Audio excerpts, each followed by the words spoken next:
Hola, esto es Eco de Relatos. Hoy leeremos Cuentos de amor, de locura y de muerte de Horacio Quiroga, Los pescadores de Vigas.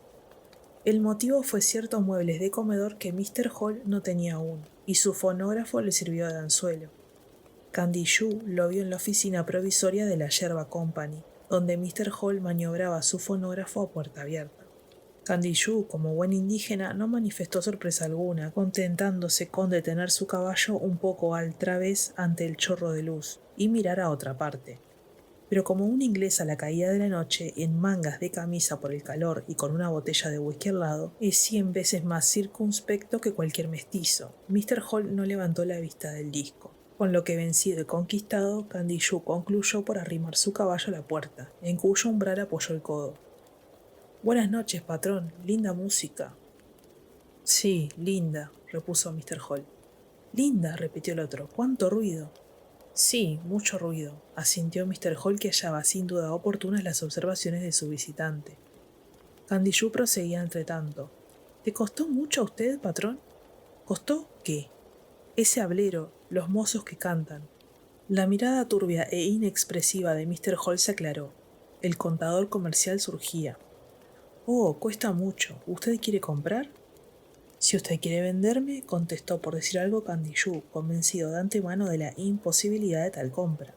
Pero Mr. Hall proseguía mirándolo con pesada fijeza, mientras la membrana saltaba del disco a fuerza de marchas metálicas. Vendo barato a usted, 50 pesos. Candiyú sacudió la cabeza, sonriendo al aparato y a su maquinista, alternativamente. Mucha plata, no tengo. ¿Usted qué tiene entonces? El hombre se sonrió de nuevo, sin responder. ¿Dónde usted vive?, prosiguió Mr. Hall, evidentemente decidido a desprenderse de su gramófono. En el puerto. Ah, yo conozco usted. ¿Usted llama Candiyú? Me llama. ¿Y usted pesca vigas? A veces, alguna viguita sin dueño. Vendo por vigas. 3 vigas aserradas. Yo mando carretas. ¿Conviene? Candiyú se reía.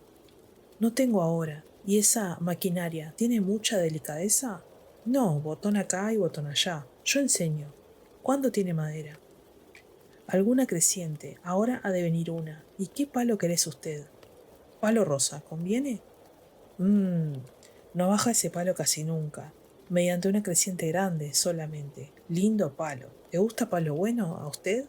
Y usted lleva buen gramófono. ¿Conviene? El mercado prosiguió a son de cantos británicos, el indígena esquivando la vía recta, y el contador acorralándolo en el pequeño círculo de la precisión. En el fondo, y descontados el calor y el whisky, el ciudadano inglés no hacía un mal negocio, cambiando un perro gramófono por varias docenas de bellas tablas, mientras el pescador de vigas, a su vez, entregaba algunos días de habitual trabajo a cuenta de una maquinita prodigiosamente ruidera. Por lo cual el mercado se realizó, a tanto tiempo de plazo. Candiyú vive todavía en la costa del Paraná, desde hace 30 años, y si su hígado es aún capaz de eliminar cualquier cosa después del último ataque de la fiebre en diciembre pasado, debe vivir aún unos meses más. Pasa ahora los días sentado en su catre de varas, con el sombrero puesto. Solo sus manos, lívidas zarpas veteadas de verde que penden inmensas de las muñecas, como proyectadas en primer término de una fotografía, se mueven monótonamente sin cesar, con temblor del oro implume. Pero en aquel tiempo Candiyú era otra cosa, tenía entonces por oficio honorable el cuidado de un bananal ajeno, y, poco menos lícito, el de pescar vigas. Normalmente, y sobre todo en época decreciente, derivan vigas escapadas de los obrajes, bien que se desprendan de una jangada en formación, bien que un peón bromista corte de un machetazo la soga que las retiene. Candiyú era poseedor de un anteojo telescopado y pasaba las mañanas apuntando al agua, hasta que la línea blanquecina de una viga, destacándose en la punta del Itacurubí, lo lanzaba en su canoa al encuentro de la presa. Vista la viga a tiempo, la empresa no es extraordinaria, porque la pala de un hombre de coraje, recostado o alando de una pieza de 10 por 40, vale cualquier remolcador. Allá en el obraje de Castellum, más arriba del puerto Felicidad, las lluvias habían comenzado después de 65 días de seca absoluta, que no dejó llanta en las alzaprimas. El haber realizable del obraje consistía en ese momento en 7.000 vigas, bastante más que una fortuna. Pero como las 2 toneladas de una viga, mientras no estén en el puerto, no pesan 2 escrúpulos en caja, Castellum y compañía distaban muchísimas leguas de estar contentos. De Buenos Aires llegaron órdenes de movilización inmediata. El encargado del obraje pidió mulas y alzaprimas para movilizar. Le respondieron que con el dinero de la primera jangada a recibir, le remitirían las mulas, y el encargado contestó que con esas mulas anticipadas les mandaría la primera jangada. No había modo de entenderse. Castellum subió hasta el obraje y vio el stock de madera en el campamento, sobre la barranca del Ñacanguazú. «¿Cuánto?», preguntó Castellum a su encargado. 35.000 pesos, repuso este. Era lo necesario para trasladar las vigas al Paraná, y sin contar la estación impropia. Bajo la lluvia que unía en un solo hilo de agua su capa de goma y su caballo, Castellum consideró largo rato el arroyo remolinado, señalando luego el torrente con un movimiento del capuchón. ¿Las aguas llegarán a cubrir el salto?, preguntó a su compañero. Si llueve mucho, sí. ¿Tiene todos los hombres en el obraje? Hasta el momento esperaba órdenes suyas. Bien, dijo Castellum, creo que vamos a salir bien. Óigame, Fernández, esta misma tarde refuérceme la maroma en la barra y comience a arrimar todas las vigas, aquí a la barranca. El arroyo está limpio, según me dijo. Mañana de mañana bajo a Posadas, y desde entonces, con el primer temporal que venga, eche los palos al arroyo. ¿Entiende? Una buena lluvia. El mayordomo lo miró abriendo los ojos. La maroma va a ceder antes que lleguen 1000 vigas. Ya sé, no importa, y nos costará muchísimos pesos. Volvamos y hablaremos más largo. Fernández se encogió de hombros y silbó a los capataces. En el resto del día, sin lluvia pero empapado en calma de agua, los peones tendieron de una orilla a otra en la barra del arroyo la cadena de vigas, y el tumbaje de palos comenzó en el campamento. Castellum bajó a Posadas sobre un agua de inundación que iba corriendo 7 millas y que al salir del Guairá se había alzado 7 metros la noche anterior. Tras gran sequía, grandes lluvias. A mediodía comenzó el diluvio, y durante 52 horas consecutivas el monte tronó de agua.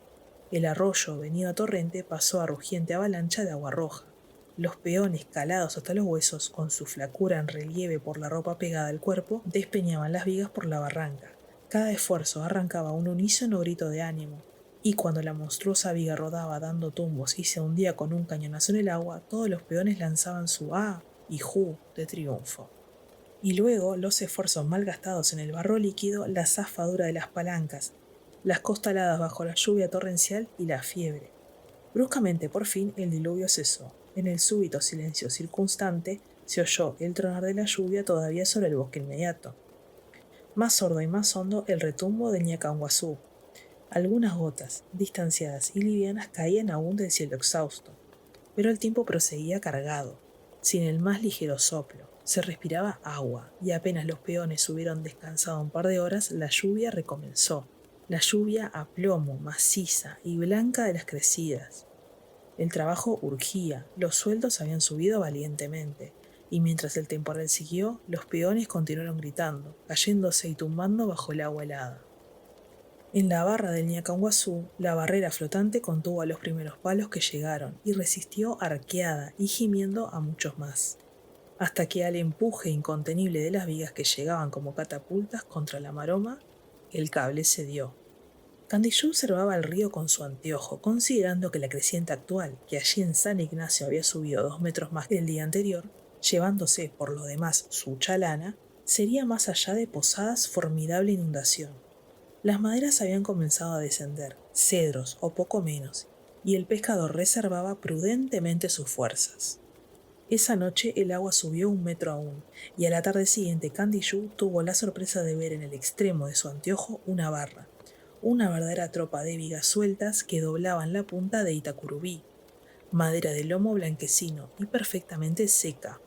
Allí estaba su lugar. Saltó en su guabiroba y paleó al encuentro de la caza. Ahora bien, en una creciente del Alto Paraná se encuentran muchas cosas antes de llegar a la viga elegida. Árboles enteros, desde luego, arrancados de cuajo y con las raíces negras al aire, como pulpos. Vacas y mulas muertas, en compañía de un buen lote de animales salvajes ahogados, fusilados o con una flecha plantada aún en el vientre. Altos conos de hormigas amontonadas sobre un raigón. Algún tigre, tal vez, camalotes y espuma a discreción, sin contar, claro está, las víboras. Candiyú esquivó, derivó, tropezó y volcó muchas veces más de las necesarias hasta llegar a su presa. Al fin la tuvo. Un machetazo puso al vivo la veta sanguínea del palo rosa. y recostándose a la viga pudo derivar con ella oblicuamente algún trecho. Pero las ramas, los árboles pasaban sin cesar arrastrándolo. Cambió de táctica, enlazó su presa y comenzó entonces la lucha muda y sin tregua, echando silenciosamente el alma a cada palada. Una viga derivando con una gran creciente lleva un impulso suficientemente grande para que 3 hombres titubeen antes de atreverse con ella. Pero Candiyú unía a su gran aliento 30 años de piraterías en río bajo o alto y deseaba, además, ser dueño de un gramófono. La noche que caía ya le deparó incidentes a su plena satisfacción. El río, a flor de ojo casi, corría velozmente con untuosidad de aceite. A ambos lados pasaban y pasaban sin cesar sombras densas. Un hombre ahogado tropezó con la guabiroba. Candiyú se inclinó y vio que tenía la garganta abierta. Luego visitantes incómodos, víboras al asalto, las mismas que en la crecida trepan por las ruedas de los vapores hasta los camarotes. El hercúleo trabajo proseguía. La pala temblaba bajo el agua, pero el remero era arrastrado a pesar de todo. Al fin se rindió, cerró más el ángulo de abordaje y sumó sus últimas fuerzas para alcanzar el borde de la canal, que rozaba los canteles del Teyucuaré. Durante 10 minutos el pescador de vigas, los tendones del cuello duros y los pectorales como piedra, hizo lo que jamás volverá a hacer nadie para salir de la canal en una creciente, con una viga a remolque. La guabiroba alcanzó por fin las piedras, se tumbó, justamente cuando a Candiyú le quedaba la fuerza suficiente, y nada más, para sujetar la soga y desplomarse de espaldas. Solamente un mes más tarde tuvo Mr. Hall sus 3 docenas de tablas, y 20 segundos después entregaba a Candiyú el gramófono, incluso 20 discos. La firma de Castelum y compañía, no obstante la flotilla de lanchas a vapor que lanzó contra las vigas, y esto por bastante más de 30 días, perdió muchas. Y si alguna vez Castelum llega a San Ignacio y visita a Mr. Hall, admitirá sinceramente los muebles del citado contador hechos de palo rosa. Hemos llegado al final del capítulo de hoy. Si te ha gustado el episodio, dale un me gusta, compartilo y considera suscribirte al canal. Nos vemos en el próximo video.